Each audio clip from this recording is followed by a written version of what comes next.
another year, hand in hand, we've made it through.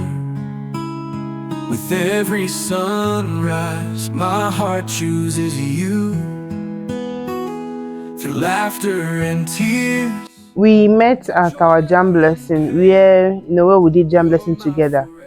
I went to register. The day I went to register, so as I was filling the form, then we had the list. If you come, you write your name, after paying. So as I was filling the form, the name before me had a familiar address. So I was like, I know this address. So I was just speaking to myself. I wasn't speaking to anybody. And probably he overheard me. He said, you say you know the address. I said, yes, I know the address. He said he lives there. I said, no, I don't know you. I haven't seen you before.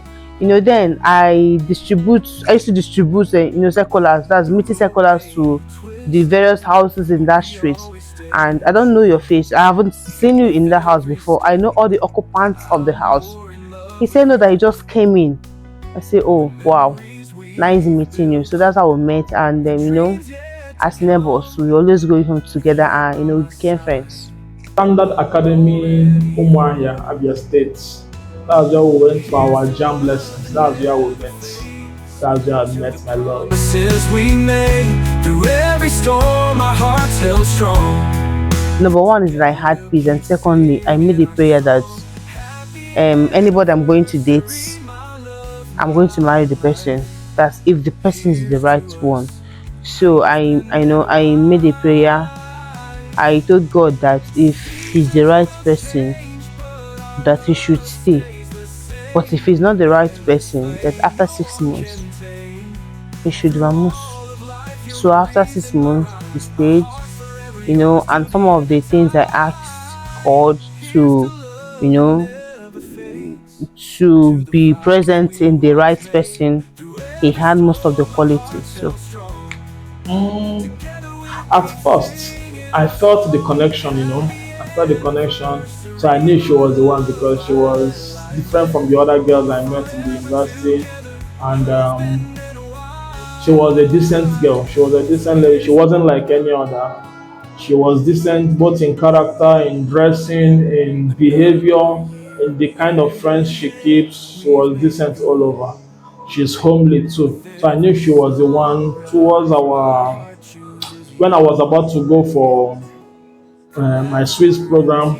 So then my heart started telling me that she's the one. Don't miss her, don't lose her. She's the one. So I knew she was the one right there. I knew. My heart told me. In the end, I knew. To the promises we made, through every storm, our hearts held strong. Together we'll keep singing our song. Yeah, we've kept the spark.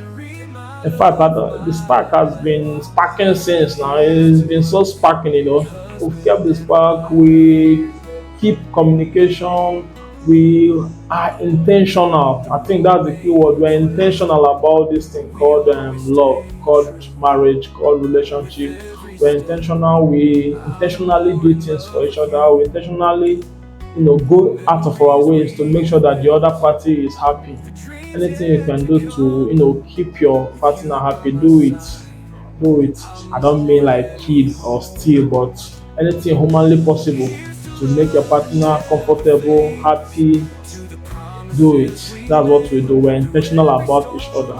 I have kept the spark alive by being intentional, speaking our love languages, flirting more. And in fact, the key word is intentionality, because you have to consciously tell yourself that this spark, I shouldn't allow this spark to die. This spark must live, So the key word is intentionality. I feel my reason, my rhyme, my heart's forever yours till the end of time. Here's to love that never fades, to the vow. Marriage. Well, marriage taught me responsibility. As a last girl, we, in quotes, we are the pampered ones. We don't do things in the house. But when I got married, I discovered that you're no longer a small girl. You have to take responsibility. So In fact, I got matured overnight. Marriage has matured me in diverse way. I must tell you that when I got married, my perception to life changed. The way I see things are no longer the way I do see them. As a single man, I can wake up, travel, but marriage has matured me. I don't just do things at impulse again. I don't just take decisions at impulse. I calm down. I think about what I want to do. I communicate that same instinct. I communicate it to somebody. I'm now accountable. I'm now answerable. Not just because I need to take permission from her, but I need to discuss it with her and be sure that we're on board together. So I no longer do things out of my own instinct and impulse. Marriage has matured me. I have responsibility to take care of people, my wife and my kids. So I don't just do things spontaneously. So those are the part of the way that marriage has matured me. Read my love, my life. Here's to us, husband and wife. The family tradition that we've created so far that keeps us knitted is we eat together. So we eat together, we have breakfast together, and we have dinner together. So, and once in a month we have a movie night. We and the children, we see one movie, and we talk.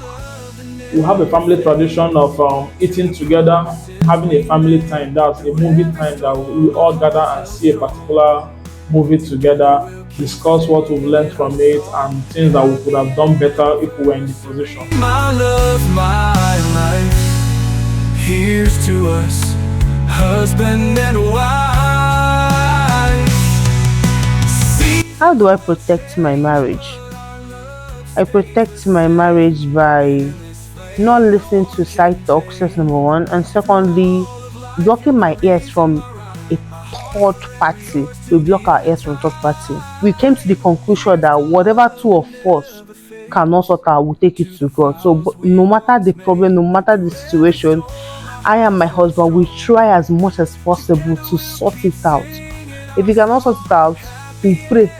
This needs, we pray to God to sort it out for us, because the third person you are going to listen to, you don't know if the person has your good at heart. So it's better we don't listen to the third person. It's better we listen to God. So we take our problems to God. Yes, how do you protect your marriage? You protect your marriage by keeping your eyes single. You keep your eyes single, you focus, you don't flirt, you don't listen to third party, you discuss issues that affects you with your spouse. You don't hide feelings, you don't hide your feelings. With anything that you think that is troubling you, you discuss it. Then there is something we do in our marriage, that we don't go to bed angry at each other.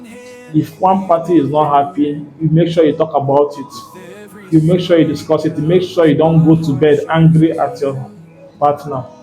So that we've been doing that, and I think is one of the way you can protect your marriage.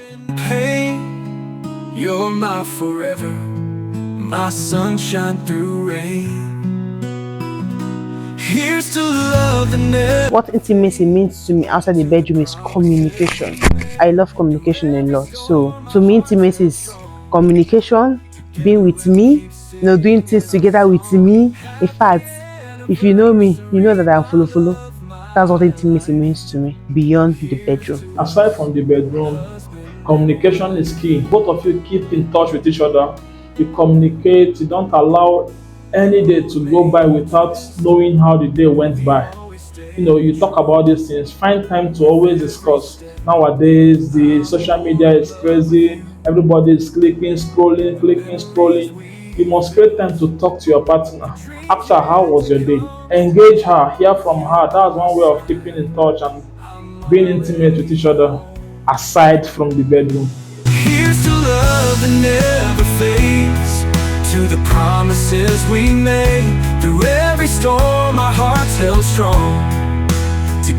How we stay connected is by communication. We try to gist about everything.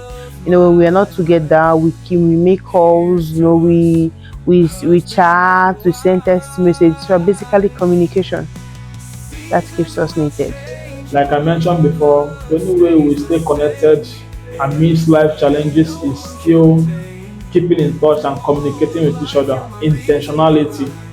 We are intentional about what we do. We are intentional about marriage. We are intentional about loving ourselves. We have an understanding that these children will grow up and leave us, but we have an understanding that it's just me and her for life. So we are intentional about loving ourselves. We don't just do things carelessly. So it still boils back to communication and intentionality.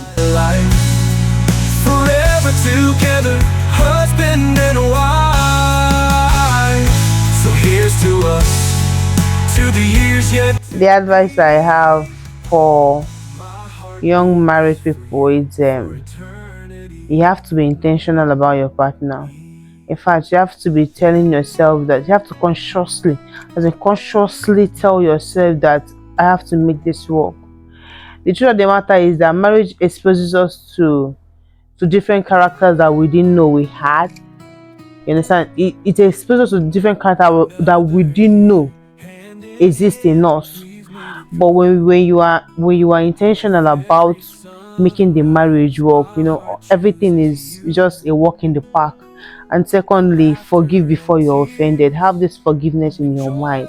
Just have it in your mind that no matter what, this my partner might offend me. So forgive even before you get offended. Then thirdly, don't listen to third party. And then see that bedroom is very very important. In fact, I wrote a book that is good, that is launched today about the bedroom. You should get that book, it will help you. I suggest you get a copy. Make sure you read that book. The kind of thing she's unleashing there. Let me don't bust your bubbles. The book is out today, so make sure you get a copy for yourself. If you can't, you are missing. I won't overhype. I won't talk about that too much. So let's move on. My advice to young couple is that keep your eyes single. Like I mentioned before, if your eyes be single, your whole body will be full of light. If your eyes are single, you won't listen to third party. You won't be seeing what she's not doing well. You won't be seeing areas whereby they are telling you. No third party will tell you what your wife is doing. Rather, you will be the one correcting and guiding her and becoming better people in the marriage. Happy anniversary, my love, my life. Here's to us, husband and wife. With this note, I want to wish you, baby girl, a happy anniversary. It's been 8 years of bliss. It's been 8 years of adventure. It's been 8 years of getting to know you. It's been 8 years of loving you. It's been 8 wonderful years of spending life with you. Here is to more years to come.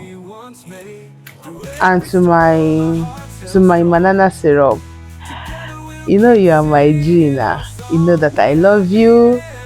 You know that after you na you.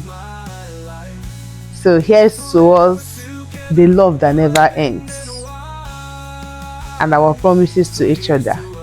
Happy anniversary to us. I love you. My heart beats for you for eternity.